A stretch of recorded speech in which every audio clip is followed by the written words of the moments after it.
Thank you all very much for joining Lunch with Heel, Intro to Rooftop Solar. My name is Noah Maturko. I'm a policy associate with Heel, Utah. I'll be joined today by Michael Budig, who is volunteering his time to discuss his rooftop solar system and his experience. And also on the line is Carmen Valdez, our grassroots organizer. So about Lunch with Heel, Utah. Like many of you, we are continuing to work remotely. While we wish we were meeting with you today to share a laugh or discuss the important topics facing our country, we know that the most responsible way to move forward in this time is to take advantage of these virtual settings. So thanks. Hopefully you're grabbing a bite or have something to drink.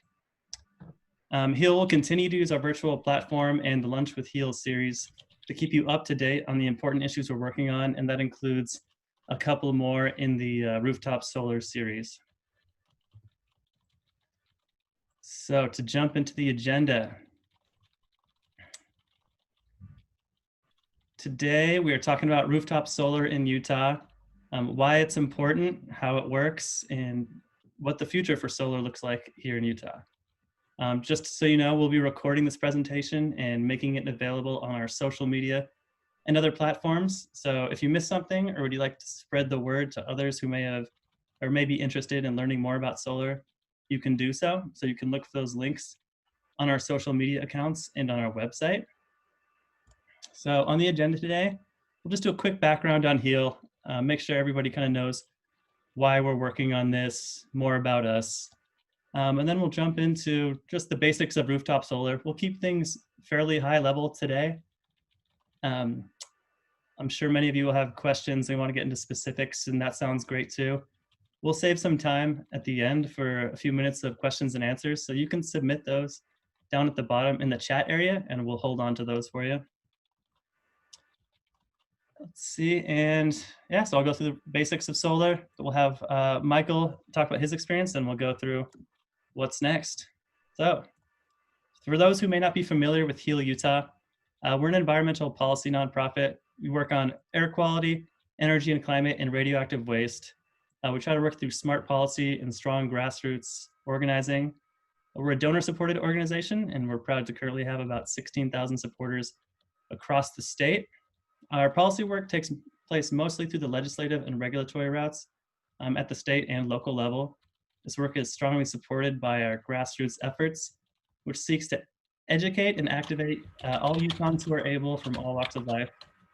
Today's presentation will seek to educate on the basics of an issue and set up the context for why what the policy implications for this issue are moving forward and why it's important. So just a quick background about Heel. We started more than 20 years ago in Utah's West Desert. There's a group of concerned citizens watchdogging the Army's chemical weapons incinerator, radioactive waste storage, and other weapons testing. Basically, folks felt that they were not being represented by the powers that be, and they had to push back and take things into their own hands, and they did a really good job of fighting those particular issues. In the 2000s, we changed their name to the current name, Healthy Environment Alliance of Utah, and moved to Salt Lake City. And in the decade that following, we expanded our work to include air pollution, energy and climate, and continuing to fight against radioactive waste threats. So we have a 21-year history of fighting for environmentally positive, health-focused, and economically beneficial policies in Utah, and we're trying to continue that legacy with your help. So the setup. Why are we talking about rooftop solar today of all days? Well, solar is booming in Utah, so that's one reason, but first we'll just clarify some things. Distributed solar, which we'll refer to throughout our conversation today as rooftop solar, just means solar that's consumed at the host site. So for our conversation, that'll be your roof. Utility scale solar, on the other hand, sells the power to customers. All solar has been growing across the world for many reasons that we'll touch on. And there are currently about 80 total installed gigawatts of solar in the US, and that's enough to power more than 15 million homes. Much of that comes from utility scale solar, and much of it comes from rooftop solar as well. Rooftop solar is popular in Utah for a few reasons beyond the environmental benefits. These include grid resilience and flexibility, energy independence, and others. So you don't really have to be an enviro to be interested in having a rooftop solar system on your home. But there are big changes coming potentially for the rate structure of rooftop solar here in Utah, specifically in the Rocky Mountain Power service area. Rocky Mountain Power is Utah's largest utility, and they're proposing a drastic rate change for rooftop solar customers. So a little background on that. In 2017, after another rate restructuring was proposed, a compromise was reached at the Utah Public Service Commission to end traditional net metering, which I'll discuss in just a couple slides, and replace that with a new rate structure, which we have today. So rooftop solar customers whose systems were connected to the grid prior to that 2017 agreement, they'll remain in their current rate structure until 2032. Customers who sign interconnection agreements during what's known as the transition period, which is between November 2017 and the end of this year, will keep those rates until 2035. After these periods, all customers will be transitioned to the new rate schedule, as will anyone who signs their connection agreement after January 1st, 2021. But there is a lot of uncertainty as to what these rates will look like. But first, just go through the basics of solar. Sunshine, weather, surface area, and a variety of other factors make Utah and the Southwest in general a perfect place to harness solar energy. In fact, we're doing so at a pretty good clip already. If you flip to the next slide, we'll see Utah's tremendous solar resource. We have more than 34,000 rooftop solar systems established on homes and businesses, and several hundred megawatts of utility scale solar at power plants across the state. This adds up to nearly 1,500 megawatts of installed capacity, which is enough to power nearly 300,000 homes while employing more than 6,000 individuals. All this adds up to an impressive economic impact, with solar generation employing more people in Utah than any other energy sector. So you'll see down there at the bottom, 6,000 people directly and indirectly related to solar installation and other solar projects. While coal, which definitely has the image here in Utah, coal generation employs just a hair over more than 800 people. To be fair, a 2017 study by the Utah Foundation reported that there are about 1,000 coal miners still in Utah, so there's a little bit more on there, but you'll see that solar is far and away the largest employer. So we have declining costs. As you can see, the levelized cost of energy for solar has fallen dramatically in the past decade, while other utility scale generation remains level, save for wind, that's going down as well. And the term levelized cost of energy just measures the lifetime cost divided by energy production. So it calculates the present value of the total cost of building and operating a power plant over its assumed lifetime. And this way of measuring allows comparison of different technologies like wind, solar, natural gas, of unequal lifespan, project size, different capital costs, risks and return, and capacities. So the declining costs are a result of better technology and increased manufacturing volumes. Together, these forces have driven down the price of solar electricity so much that it's on par with gas, coal, and even cheaper in many instances. And to be fair, this graph shows costs for utility scale solar, which would be like a large solar farm owned by the utility. And this graph is just to show the overall trend, but we'll of course be talking about distributed solar energy today. So this graph shows the declining installment costs of distributed solar like you would have on your roof. Costs are also rapidly falling for rooftop solar for many of the same reasons that utility scale solar is becoming more affordable. This measures the cost of your system currently of about $1.50 per watt. And in fact, the cost to install solar has dropped more than 70% over the last decade. An average size system pre-incentive in 2010 was probably closer to $40,000. That's more like $18,000 today. The average cost to install solar is about $4.20 a watt. So 1 kilowatt system would run around $4,800 depending on other factors.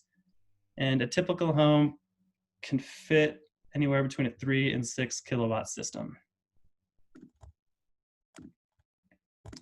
So as you can see, the grid has begun to transition away from coal towards natural gas and other renewables. And this trend will continue as challenges like intermittency, which is the gap between renewable production and energy demand, are met. Prices for renewables and storage are continuing to drop as customer preferences for renewables continue to push the market towards that direction. So we know the grid is changing, but what is the grid and how does it work? The grid is just the large interconnected system that generates and transports electricity. This is what the grid usually looks like. This is a centralized grid. The energy is produced far away at centralized generating stations, like a coal, gas, or renewable energy plant. The power then shoots across transmission lines to a substation where voltage can be lowered to meet the needs of your homes or business. And this is usually keen to a one-way power flow. Power flows one direction from a generating station to your home or business. Centralized power systems require long supply lines and are most conducive with traditional fossil fuels. However, the makeup of traditional energy grid is quickly changing as well, and rooftop solar is a big part of that. So on this next slide, you'll see where we are/were on the left, which is a centralized grid, and where we're heading towards, which is a decentralized grid. So with technologies like distributed solar, wind, geothermal, and energy storage, energy is really available everywhere these days, not just a centralized power plant that requires huge transmission infrastructure and continued fuel costs. So we're moving towards this decentralized grid.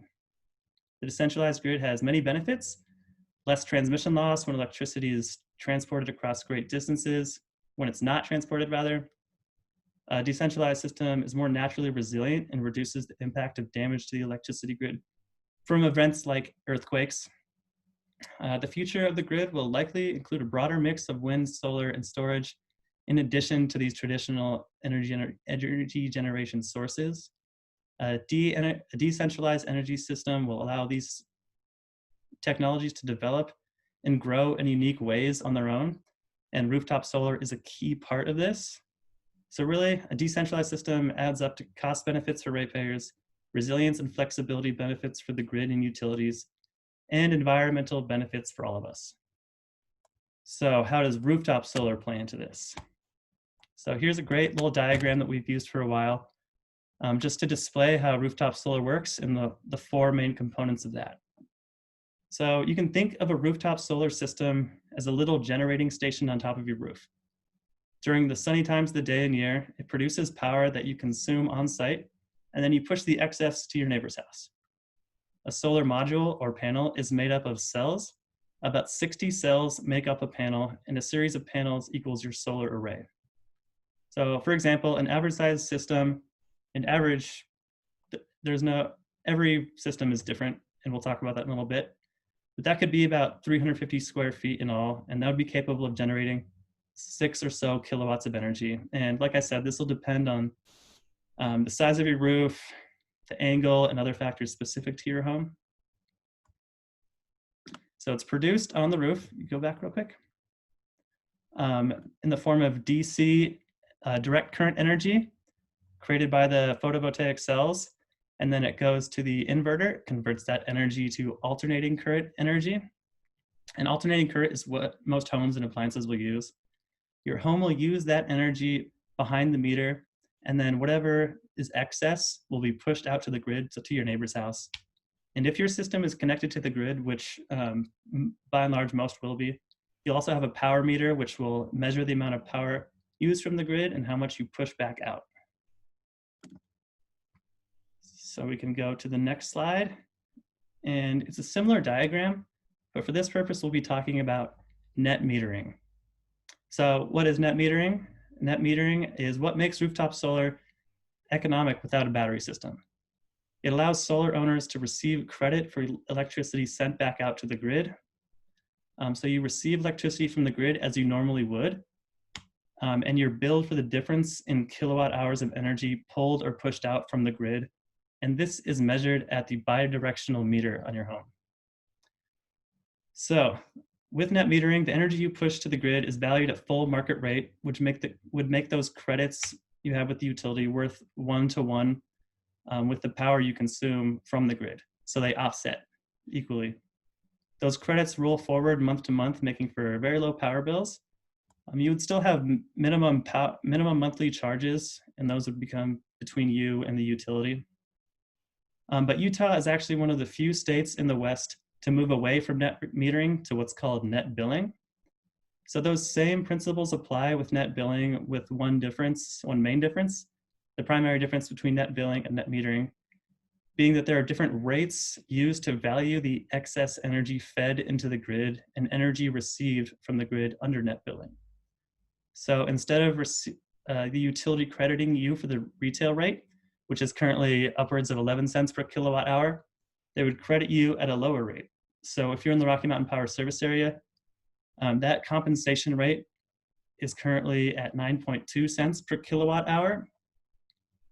And you'll hear the term export credit rate, and that's what that means. That's the value at which the power you export from your system is valued at. So the credit value is important because it factors into the repayment period for your rooftop solar system. The higher the credits are valued, the shorter your payback period will be. Currently in Utah, your average payback period, depending on your system, is between 9 and 11 years. And as I mentioned earlier, there are customers still enrolled in net metering until the early 2030s. But most everyone who's installed in the past 3 years is on net billing at that 9.2 cents per kilowatt hour export credit rate. All right, next slide. How about your house? If you're on this call, you may be interested in getting solar on your roof, just learning more about it, or interested in supporting clean energy. But if you're interested in getting solar, you definitely want to hear how it works on your house. So really, if you want to learn if your house is suitable for rooftop solar, you'll complete what's called a site analysis. And you'll do this with an installation company, and we'll talk more about those later on. This takes many variables into account when assessing your home for a rooftop solar system. There are a lot of variables that include the orientation and pitch of your roof, the shade or roof obstacles, structural considerations like the condition of your roof, the electrical system inspection for the tie-in, and equipment selection driven by your viable roof area, the preferences that you have as a homeowner, and the budget that works for you. So in addition to the solar array itself, I'll just talk about inverters real quick. And the inverter is an important piece of the system because that's what converts the energy from DC to AC energy. And in addition to that, inverters will maximize power output, they'll interface with the grid, and they'll report on power production and ensure safe system operation. And there are a few different inverters out there, and you can really get pretty wonky with this type of thing, but I'll just go through to give a quick overview of the most popular type of inverters. So there'll be micro inverters, string inverters, and string inverters with DC optimizers will be the main three we'll talk about. So micro inverters are small inverters that are mounted to the back of each solar panel.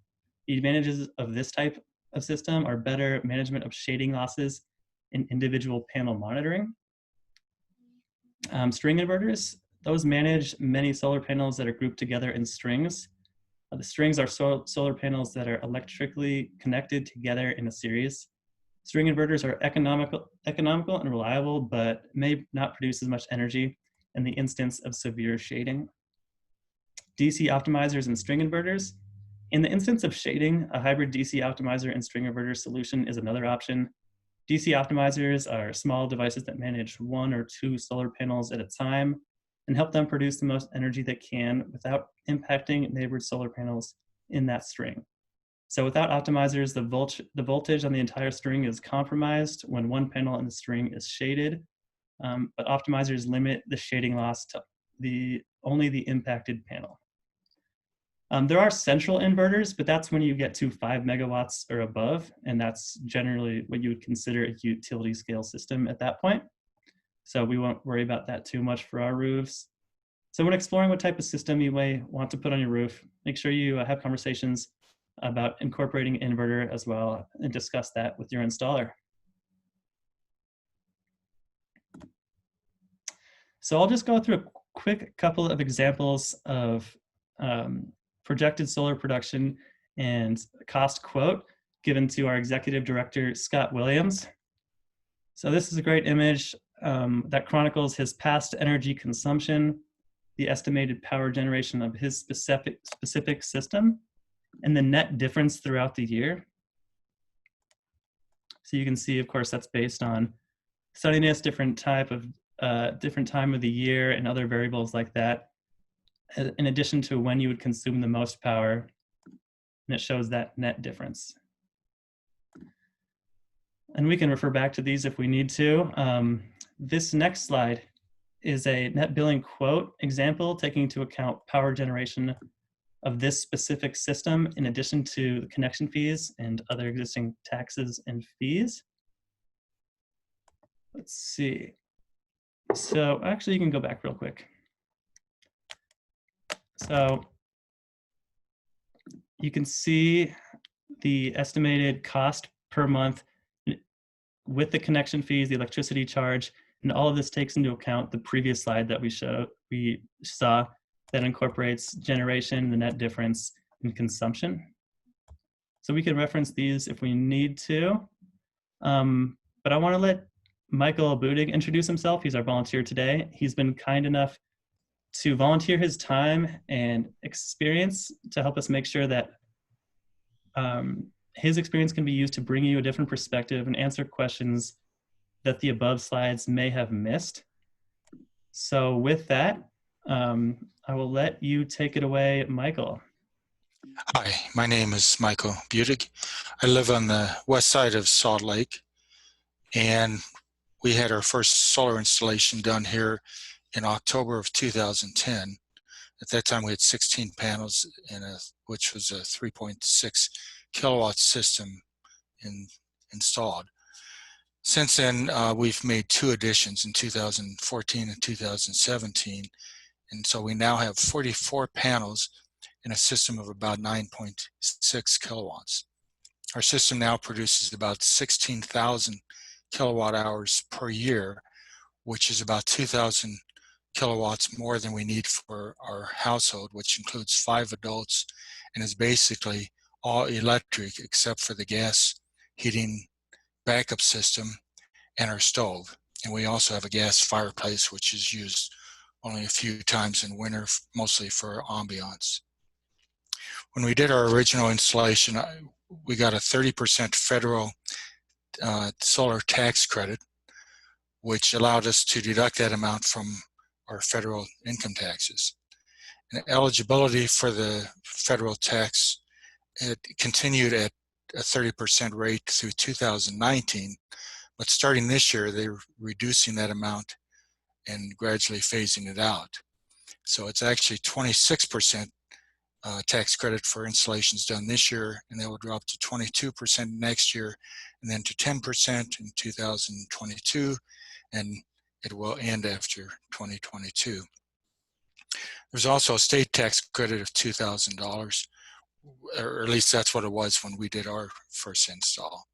The state credit remained at $2,000 for all new installations done through 2019, and then it dropped to $1,600 for installations done this year, and it's going to drop by $400 for each year forward until it ends for installs done after 2023.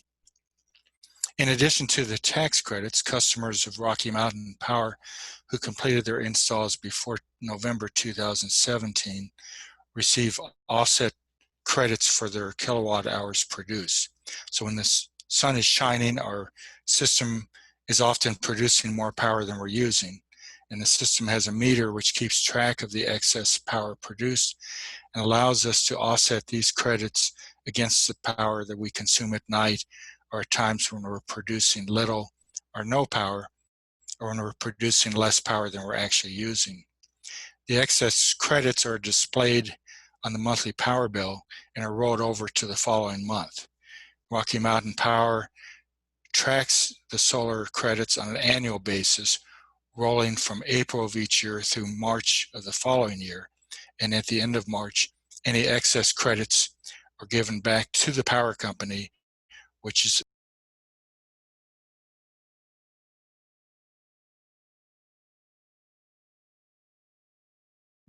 Michael, you accidentally went on mute, so we missed your last couple of. okay.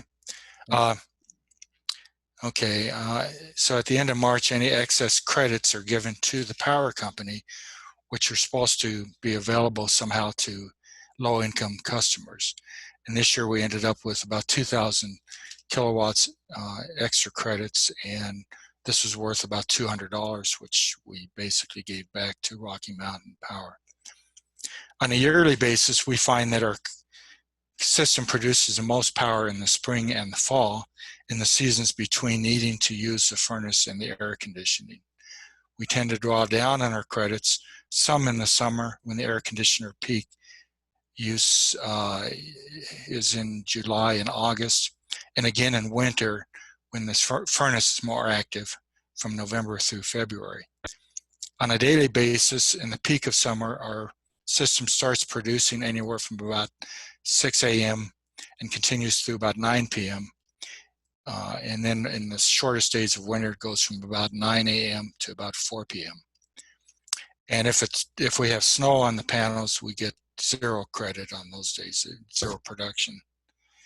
And we found that with the system we have, the 44 panels, 9.6 kilowatt system, on a maximum Sunday, we get up to about 72 kilowatt hours produced in a single day. And our average on a day-to-day basis over the year is about 43 kilowatts per day. And that works out to a little bit over 1 kilowatt of solar per day per panel on the average. And some of our panels are 10 years old.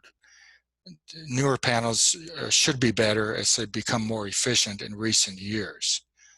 So typically when installation is installed, you'll be given access to a website which will allow you to monitor your solar production to see what it's generating at the moment, for the hour, for the day, for the month, for the year, and you can track it against your overall usage of power. And Rocky Mountain Power's monthly billing statement also shows the total kilowatt hours used and produced each month and the monthly change in credits that are rolled over. We've tried to electrify our whole house as much as possible to eliminate fossil fuel dependence. Our house, for instance, has an electric water heater, and the primary heater for the house is a heat pump, which is very efficient, but it's unable to heat below about 35 degrees Fahrenheit. So we do have a natural gas backup heater for the coldest days. And we do have a gas stove, which I plan to replace eventually with a more efficient electric induction stove. And we also have an electric vehicle, a Nissan Leaf, which has a range of about 110 miles, and we primarily charge that at home. So essentially we run that on energy produced by our solar system, which is essentially free. And I want to talk a little bit about electric vehicles. The cost of running an electric vehicle is very low, even if you don't have solar. Typically you'll get about 3 to 4 miles of driving per kilowatt of power that you use. And that works out to about 3 cents worth of electricity for each mile driven. In contrast, even with a gasoline currently at about $2 a gallon, you would need to get about 66 miles per gallon to achieve the same cost. And a vehicle which gets more typical 30 miles per gallon, it's going to cost you about 7 cents per mile, which is more than twice what you'd be paying for the energy from an electric car. In addition, the other operating costs and maintenance of running an electric vehicle are practically nothing. You have no oil changes, no timing belt, or no other typical vehicle expenses other than tires. And the average overall lifetime operating costs for electric vehicles are much lower. So that's all I have. Great. Thank you very much, Michael. And if anybody who's listening had any more questions about the specifics of Michael's experience, his system, how that's changed over the years as he's expanded his array, or how his electric vehicle charging system works with his rooftop solar. We can always revisit and prod him a little bit more, because I'm sure there are folks who had their interest piqued by some of what he said. So thanks again, Michael. Really appreciate your input. We can go to the next slide. And Michael mentioned the federal tax credits, which are currently they're phasing down. So that's the solar the solar investment tax credit. This is the schedule for that phase down. So 30% 2019, 26% this year, 22% next year, and then if it's not extended, and this would be if it has been extended and I'm not aware of it, we can talk about that. But that would be totally phased out at this schedule in 2022. So when people ask when the best time to get solar is, the answer is usually now. And there's additionally a Utah solar tax credit, which is also stepping down, though not at quite the accelerated rate. So that would be $1,600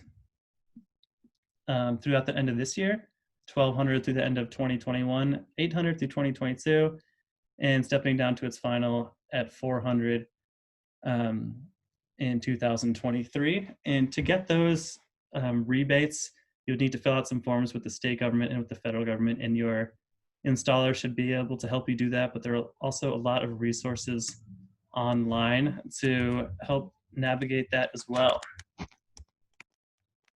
So let's talk a little bit about what is coming next. So as I mentioned at the beginning of the presentation, Rocky Mountain Power wants to reduce the export credit by which customers are compensated, and they want to do so fairly substantially. So this will likely make solar less financially feasible for both customers and the rooftop solar industry at large in Utah, which, as we saw, is a major economic player. Mostly for customers, it will increase the payback period for a customer who purchases solar. So as I mentioned earlier, that payback period is between 9 and 11 years, but at the proposed compensation rate, it would extend likely beyond the life of the solar array's warranty, which is usually around 25 years. So that means a lot of uncertainty for the solar industry here in Utah. And just to dig a little bit more into that compensation rate, I mentioned earlier that export credit compensation rate is at 9.4 cents per kilowatt hour, but Rocky Mountain Power's proposed export credit rate knocks it all the way down to 1.5 cents per kilowatt hour, which is a substantial 84% decrease. And this process is actively occurring. It's been playing out at Utah's Public Service Commission for the past couple of years. And the Public Service Commission is just the state regulatory agency that regulates utilities and rates. So this process, you can think of it as a long trial where Rocky Mountain Power presents their evidence for why they think this rate should be this way. And industry groups and allied advocate groups will present their evidence countering that. And just a note, there's a great solar advocate group out there called Vote Solar, which a lot of the groups in Utah fighting for a fair export credit rate have worked with. They conducted a study over a period of few months, which measured power output and the net benefits from those systems over, I believe it was more than 3,000 solar customers in Utah. And they found that an appropriate export credit rate, including all of the environmental benefits, the cost savings benefits from rooftop solar on the grid, et cetera, would put that export credit rate up to 22 cents per kilowatt hour, which is much higher than the current valuation. So that's a good starting point, but it just shows you the disparity between where the rooftop solar industry and advocates, and that's just one study from one group, but it shows you the disparity between where advocates and the utility are coming from. The utility, they've invested in the centralized grid. So it makes sense for them to continue that because that's how they make money. But as we talked about earlier, this grid is rapidly changing, and rooftop solar That creates a new opportunity for customers and for the grid, and we want to do everything we can to make sure that rooftop solar continues to thrive in the state. And for us, that means making sure there's a fair export credit rate assigned to rooftop solar under the Rocky Mountain Power service area. So this process is happening now, and a decision on future rates will likely be made in the fall of 2020. With those rates, as I mentioned earlier, going into place in January of 2021. So there are still a lot of unknowns in this process, and HEAL and our friends, both advocates and in the industry, are keeping an eye on it. And we would love for you to keep an eye on it too. And one of the best ways to do that is to follow HEAL Utah and sign up to receive email alerts about this rooftop solar credit case at healutah.org/solar. And as I mentioned, today's Lunch with HEAL is kind of the setup for this policy fight that's happening right now. So if you're interested in purchasing rooftop solar, there's certainty in the market right now between now and the end of the year. And that'll change. We don't know what that will be in the future. And if you're interested in just supporting clean energy, your public voices will make a huge difference in this fight going forward. And there will be a public comment period and a public hearing later in the fall. And in the past, we've seen that public outcry in favor of rooftop solar has been very effective in spreading this message and serving as a strong advocate for our side of the argument. So we'd love to keep you involved in that. And so I believe in July, we'll have another Lunch with HEAL. And we'll talk about next steps in that one. But I would like to go to the next slide real quick before we go to Q&A. So if you're interested in purchasing solar, there are a lot of good companies out there. We don't endorse any one company. There are many exceptional solar companies in Utah that are trusted, provide great service, and will give you honest answers and prices. But there are also many less than reputable companies looking to cash in on the solar boom. So our advice to you is to do your research and shop around. There are a few criteria that everyone should use when choosing a solar installer. You want to confirm that they're certified, licensed, and insured. They have relevant experience and can provide references. You want to compare quotes also. If you have multiple quotes from different solar installers, comparing them can be difficult. Not all solar installers use the same underlying assumptions and metrics when they provide equipment and financing options to the homeowner. So these are conversations you can have with different installers. There are tools online that can help you get an idea of your quotes. Energy Sage is a website that will be able to guide you through a lot of these things as far as searching for quotes and getting an idea based on the metrics of your home. But with that, I want to thank everyone who joined today. I want to thank Michael Budig for bringing his experience, time, and effort to this presentation.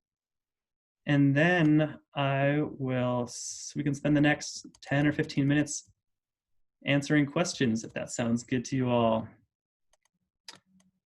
So if you have questions, you can type them into the chat, and I will do my best just to go through those right here. Let's see. Some of these may be for you, Michael, so I might call upon you, and then, all right. 2 questions from Michael. Michael's chatting back. So I'll just read these questions that were going to Michael.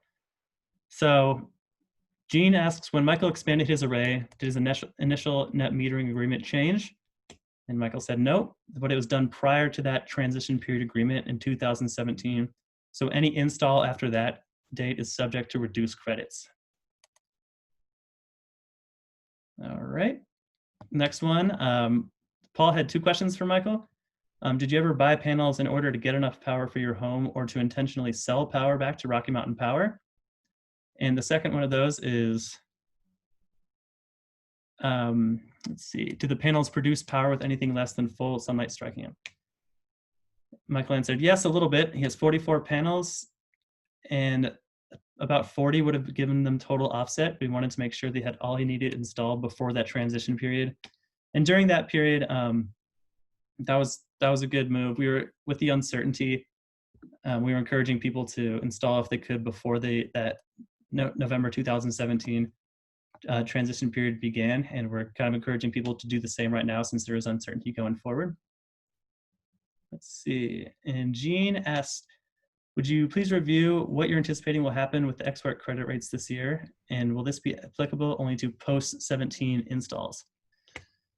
So where we are right now with this process is Rocky Mountain Power's proposed export credit rate, which I mentioned earlier, is about 84% in that 9.2 cent kilowatt per hour.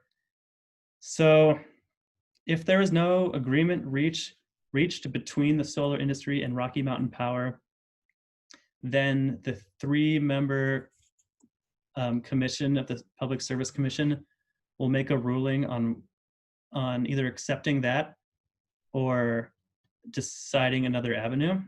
So in 2017, before the PSC made a ruling on the proposal by Rocky Mountain Power, a compromise was reached between the two parties, presided over by the governor, and that agreement was reached to get this current export credit rate. It would be, since there was such a large gap between that 22 cents per kilowatt hour proposed by Vote Solar, and that's not to say that all solar companies are endorsing that as their argument.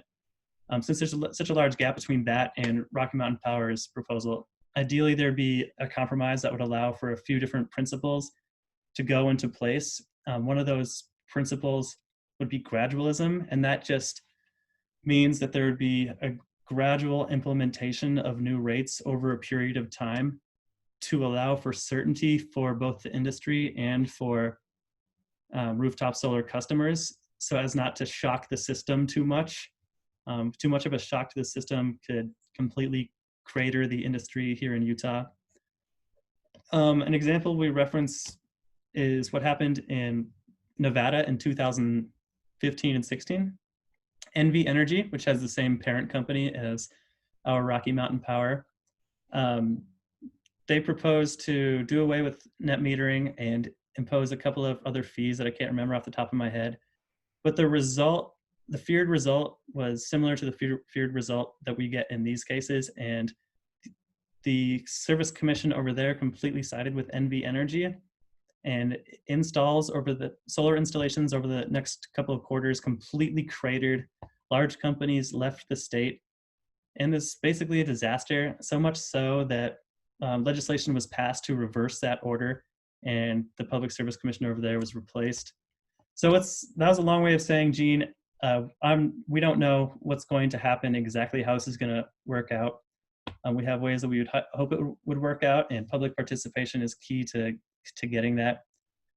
And will this be applicable to only post-17 installs? So the rates that are unknown, that will be put into place in what the new rate schedule is, which is Schedule 137, those will apply to anybody who installs on January 1st, 2021 and beyond.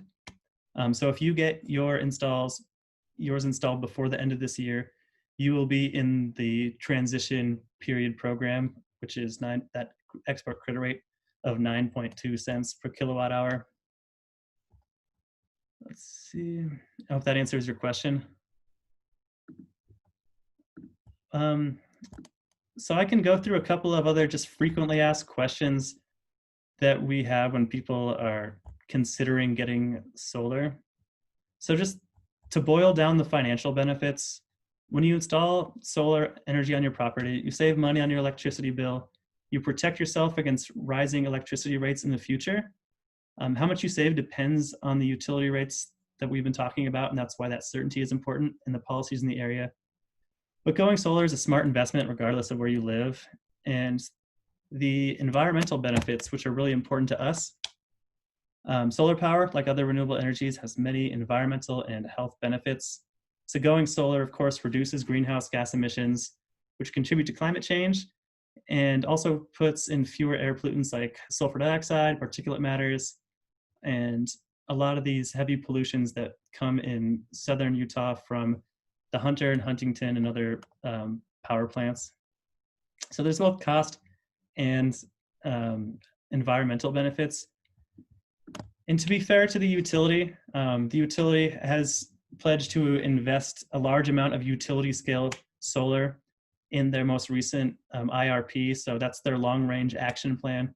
They're investing a good amount in utility scale solar, and that's good. That's one part of the equation. But we want to make sure that individuals have the freedom to install their own solar on their roofs and reap those benefits. And that's really what this is about. And it looks like Jean has one directly for Michael. Michael, did you have a positive experience working with your installers? And would you be willing to share that experience and who you worked with? Yeah, I'll go ahead and talk about that. My original install was done by Matt Binion, who's actually the son of a couple of friends who did a lot of volunteer work for the Sierra Club. He did well, but he's no longer in the business. But the additions were both done by Creative Energies, and I'm very happy with what they've done, and it's been a very positive experience. So. Great, thanks, Michael. Yeah, and some other questions we get have to do with specific property values or selling your home. So with property values, studies have shown that homes with solar energy systems sell for more than homes without systems. However, your property value will only increase if you own rather than lease your system. So in most parts of the country, going solar will increase your property value more than some other renovations. But if it's leased, then that's a different story. So there are basically three different financing options for rooftop solar. You can purchase it in cash, and hooray for you if you can do that. You can take out a loan to buy your system, or you can sign a lease agreement. And that decision, of course, will be made like other financial decisions based on your own specific situation. And there are tools online that can help you figure that out. And to touch back on the value of your home, so people ask what happens if you sell your home. So if you own your solar system, the house will, like I mentioned, probably sell at a premium. However, if you lease your system, that's not the case. You'll need to either buy out your lease before you sell the home or work with the leasing company to transfer the lease agreement to another homeowner, to the new home's owner rather. And as we mentioned earlier, this is just the first part of an ongoing series for how we want to present this rooftop solar proceeding with the public. In the past, we would have loved to go and host like meetings at our homes or libraries and just get this back and forth all over the community, which we had a great time doing in 2017. And we had about 8 meetings all over the state, from Moab to Cedar City, all over Salt Lake and Logan, actually more like Ogden. But we were able to talk about this issue.